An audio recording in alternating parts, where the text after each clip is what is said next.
अस्सलाम वालेकुम। कैसे हैं आप सब? उम्मीद है कि सब खैरियत से होंगे। और आज हमारा फिर से विज़िट है हॉस्पिटल में, क्योंकि अपॉइंटमेंट है हमारी।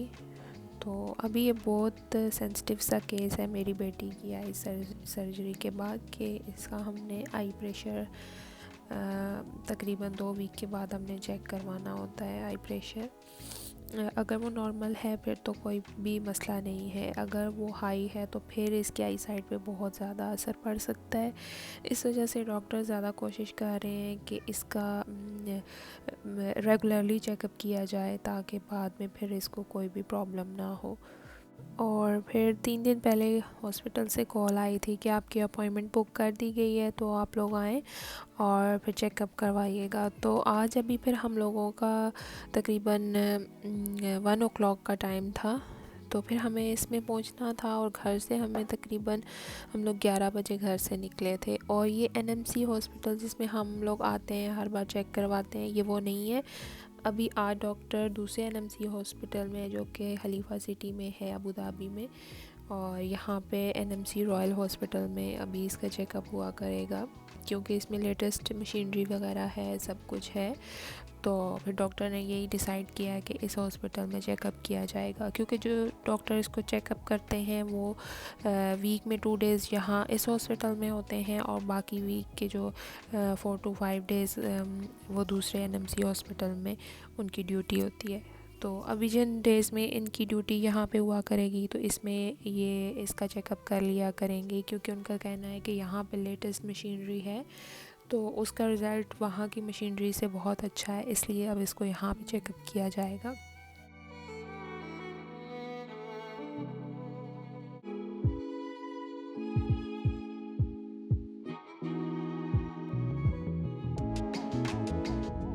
और इसी वजह से फिर आज इशाल की क्लासेस भी अटेंड नहीं कर सके हम लोग। और हमें 11 बजे निकलना था घर से, तो बस हम लोग उठे थे, इतनी देर में मैंने बच्चों को शावर वगैरह करवाया था और ब्रेकफास्ट ही जस्ट करवाया है, तो बस 11 हो गए थे। तो बस जल्दी जल्दी मैं खुद रेडी हुई और फिर हम लोग निकल आए थे घर से, क्योंकि बच्चों के साथ सब कुछ मैनेज करना बहुत मुश्किल होता है। तो मैंने कोई क्लीनिंग भी नहीं की है, और बस यही काम हुए हैं जो मैंने अभी बताए हैं। तो क्योंकि बच्चों को शावर कराना, हालांकि इब्राहीम को पापा ने शावर करवाया था और टीथ ब्रश भी सब कुछ उन्होंने ही करवाया था। मैंने इशाल को और नूशे को करवाया, तो उनको फिर बस ब्रेकफास्ट ही करवाया, क्योंकि बच्चे ब्रेकफास्ट पे बहुत ज़्यादा टाइम लगाते हैं।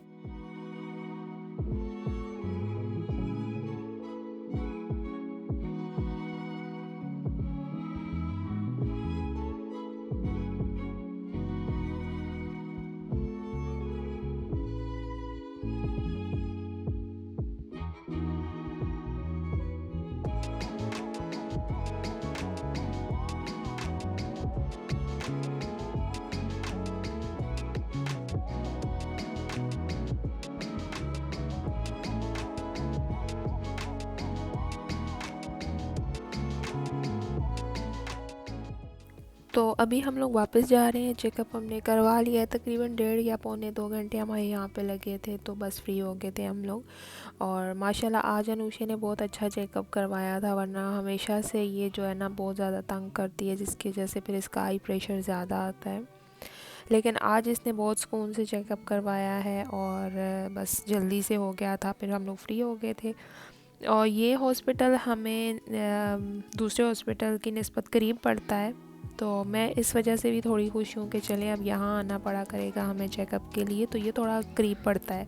क्योंकि वो एनएमसी हॉस्पिटल बिल्कुल अबू धाबी सिटी के अंदर है, और ये थोड़ा हटके है और थोड़ी पीसफुल जगह है, तो काफ़ी यहाँ पे आने में हमें आसानी हुई है। तो अभी हम लोग जा रहे हैं वापस। आज काफ़ी तेज़ धूप थी, और मैं बहुत ज़्यादा इरिटेट फील कर रही थी, फेस पे बहुत ज़्यादा तेज़ धूप थी, तो बिल्कुल ऐसा लग रहा था जैसे गर्मियाँ स्टार्ट हो चुकी हैं। और यहाँ पे हम लोग रुके थे, मेरे हस्बैंड ने किसी से मिलना था, उन्होंने भी अपने कुछ पेपर कलेक्ट करने थे, अबू धाबी से बंदे ने आना था, तो हम लोग यहाँ पे थोड़ी देर रुके थे उनसे। फिर उन्होंने पेपर ले लिए थे, क्योंकि बार बार अबू धाबी आना जाना बहुत मुश्किल होता है।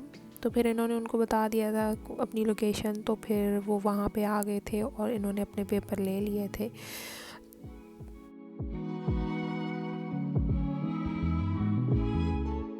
और अभी 4 बजे का टाइम हो गया था और वहाँ पे हमें कोई भी रेस्टोरेंट नहीं मिला, तो हम लोगों ने खाना नहीं खाया और बच्चों को बहुत ज़्यादा भूख लग रही थी और अभी खाने का टाइम भी निकल गया था। और फिर मैंने सोचा कि अभी हम लोग समोसे वगैरह ले लेते हैं और साथ कुछ और चीज़ ले लेंगे, क्योंकि बच्चों को भी समोसे अच्छे लगते हैं और मुझसे ज़्यादा तो अब इनको वेट होता है समोसों का। तो फिर मैंने हस्बैंड से कहा कि चलें ले लें बच्चों के लिए भी और अपने लिए भी। तो फिर हस्बैंड जो है ये साथ गाजर का हलवा भी वहाँ से ले आए थे, लेकिन उसमें बहुत ज़्यादा मीठा था, मुझसे तो बिल्कुल भी नहीं खाया गया और ना ही हस्बैंड ने खाया, बस बच्चों ने खाया। और बच्चों ने भी जो खाया मैं इनको मना कर रही थी कि मत खाओ, इसमें बहुत ज़्यादा शुगर ऐड की है इन लोगों ने। बहरहाल अभी मैं ये सारी चीज़ें निकाल लूँगी और साथ मैंने चाय बना ली है, तो अभी हम लोग ये चीज़ें इंजॉय कर लेंगे क्योंकि भूख सबको ही काफ़ी ज़्यादा लगी हुई है। और घर आके मैंने कपड़े भी नहीं चेंज किए थे, तो इतनी ज़्यादा भूख लगी हुई थी हम लोगों को, तो मैंने कहा चलें पहले हम लोग ये खा लेते हैं, चाय वगैरह पी लेते हैं, तो उसके बाद फिर मैं कपड़े चेंज कर लूँगी। तो बस यही हाल है कि नींद भी इतनी सख्त आई हुई थी और बस फिर अपना तो कोई भी हाल नहीं रहता है और किचन की क्लीनिंग भी कोई भी नहीं की हुई थी और घर की कोई भी क्लीनिंग नहीं की हुई थी। अभी ये कुछ खा पी लें तो फिर उसके बाद मैं क्लीनिंग स्टार्ट करूँगी, क्योंकि मैं क्लीनिंग ना कर लूँ तो सुकून तो फिर मुझे नहीं मिलता है। और बच्चे वैसे भी घर में इतना ज़्यादा गंद बना देते हैं कि डेली की डेली क्लीनिंग भी बहुत ज़रूरी है।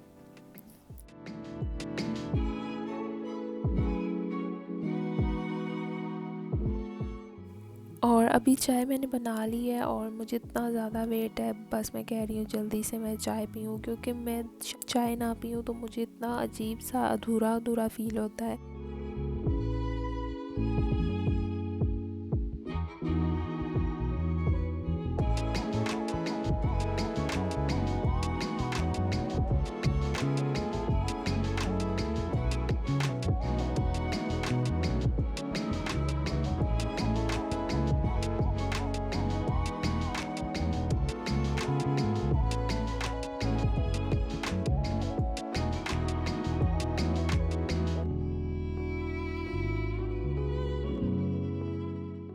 और इसके बाद फिर मैंने बर्तन वगैरह समेटे किचन में रखे, तो अभी फिर मैं वैक्यूम लगा रही थी, क्योंकि बच्चे डेली ना, मैं 2 दफ़ा तो डेली मेरा वैक्यूम लाजमी लगता है।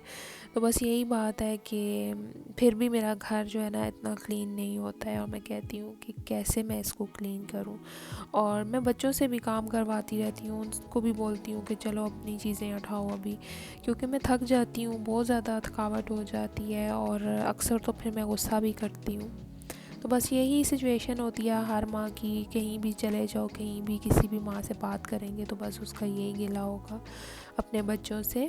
तो होना भी चाहिए, क्योंकि बच्चे फिर अगर उनको एहसास नहीं दिलाएंगे तो वो कभी भी एहसास नहीं करेंगे। अभी मैं किचन में आ गई थी और जो बर्तन नाश्ते के रखे हुए थे और जो शाम की चाय के थे, अभी इन सबको वॉश करूँगी, क्योंकि ये वॉश होंगे, किचन क्लीन होगा तो ही डिनर की तैयारी होगी। और मुझे तो जब तक मैं, चाहे 10 भी बज जाए रात के, कुछ भी हो जाए, पहले मैं चाहती हूँ किचन क्लीन हो जाए, उसके बाद फिर मैं कुकिंग करूँ, तब मैं बहुत ईजी रहती हूँ, बहुत मैं सुकून से कुकिंग करती हूँ। अगर सिंक भरा हुआ होगा तो फिर मुझे ऐसे अजीब सी उलझन सी होती रहती है, तो फिर मैं कहती हूँ पहले ये काम कर लूँ, इतना टाइम नहीं लगेगा, उसके बाद कुकिंग स्टार्ट करूँगी। और यही बात है कि आज के काम तो बस मुझे लगता है मैंने टोटली पूरा किया है। वैक्यूम भी मैंने कुछ ख़ास नहीं लगाया, जल्दी जल्दी भागते भागते मैंने किए हैं सारे काम, क्योंकि जो काम हम मॉर्निंग में फ़्रेश मूड में कर सकते हैं वो फिर इवनिंग में नहीं हो सकते हैं, चाहे जितना भी हम कोशिश कर लें। तो क्लीनिंग वगैरह इसी वजह से मैं सुबह कर लेती हूँ कि सुबह के टाइम मैं बहुत इजीली सारे काम कर लेती, क्योंकि सुबह इंसान बहुत फ्रेश होता है और इसीलिए सुबह फिर सब काम भाग भाग के हर बंदा कर रहा होता है।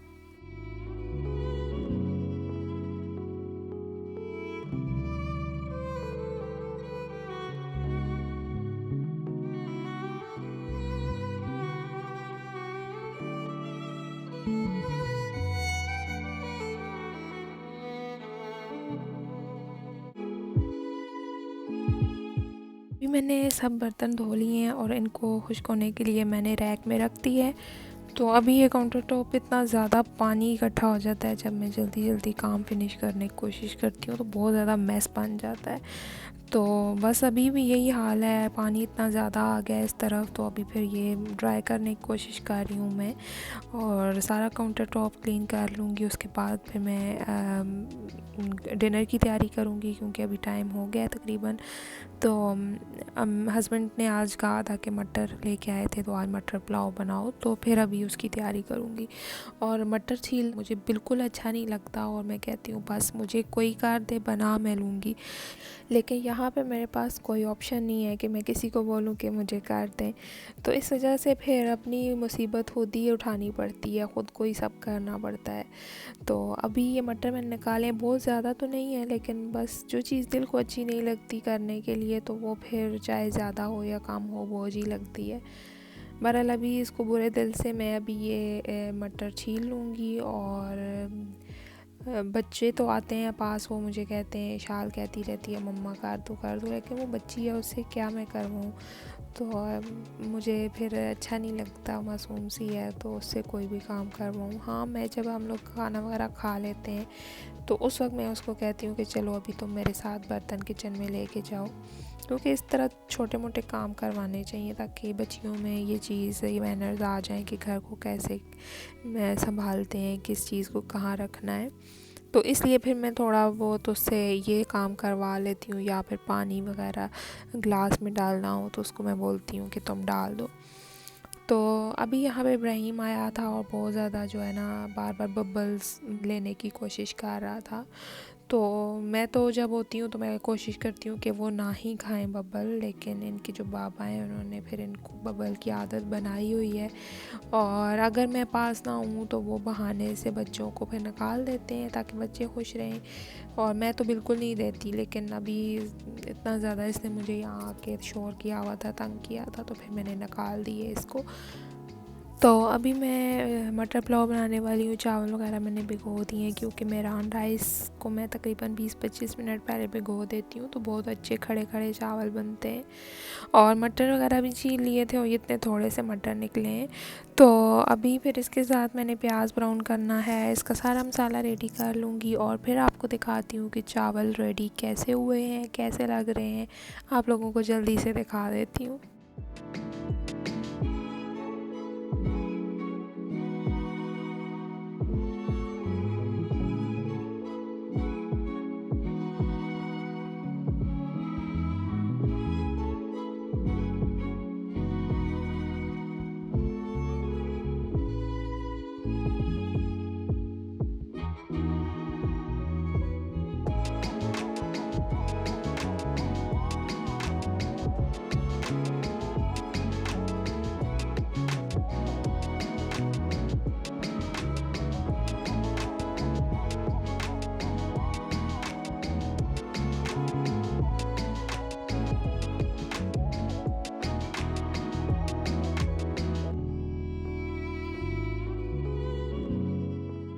तो जी अभी बहुत ज़बरदस्त सा मटर पुलाव रेडी हो चुका है, और बिल्कुल परफेक्ट खड़े खड़े राइस बने हैं, और बहुत अच्छे बने थे। और ये काफ़ी अरसे के बाद बना है, फ्रेश मटर यूज़ किए हैं, क्योंकि पाकिस्तानी मार्केट में जो सीज़न के मुताबिक आते हैं तो फिर वो काफ़ी महंगे भी मिलते हैं। तो ये लुलू से हमने लिया था, 5 dirham का पैक मिला था, और ये बस इतने से मटर निकले हैं, जो कि अभी मैंने ये सारे इसमें ऐड कर दिए हैं। और फ्रोज़न बहुत कम ही यूज़ करती हूँ, लेकिन अगर कभी दिल करे तो वो कर भी लेती हूँ, लेकिन फ्रोज़न सिर्फ मटर यूज़ करती हूँ, या फिर मिक्स वेजिटेबल्स का जो पैक मिलता है वो। और बाकी मैं कोई भी फ्रोज़न चीज़ यूज़ नहीं करती, ना चिकन, ना फिर ना कोई और नगट्स वगैरह कुछ भी नहीं यूज़ करती फ्रोज़न। जो भी चीज़ बनाऊँ फ्रेश बना लेती हूँ। तो अभी ये पुलाव रेडी हो चुका है, और अभी मैं साथ आलू बॉयल होने के लिए मैंने रख दिए थे, क्योंकि मेरा मूड था कटलेट्स बनाने के लिए। तो वो बस एक ही आलू मैंने रखा था, बॉयल हो गया है, अभी मैं कटलेट्स बना लूँगी।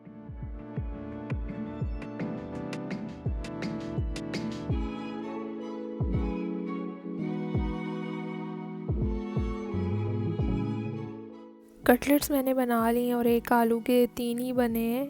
तो इसमें मैंने छोटी छोटी बारीक सी प्याज कट करके ऐड की थी और सब्ज़ धनिया, मिर्चें और सारे ड्राई स्पाइसेस ऐड किए थे। और उसमें फिर मैंने थोड़ा सा chilli sauce, soya sauce add करके तो इसकी मैंने टिक्कियाँ बना ली थी और उनको एग लगा के मैंने फ्राई कर लिया था।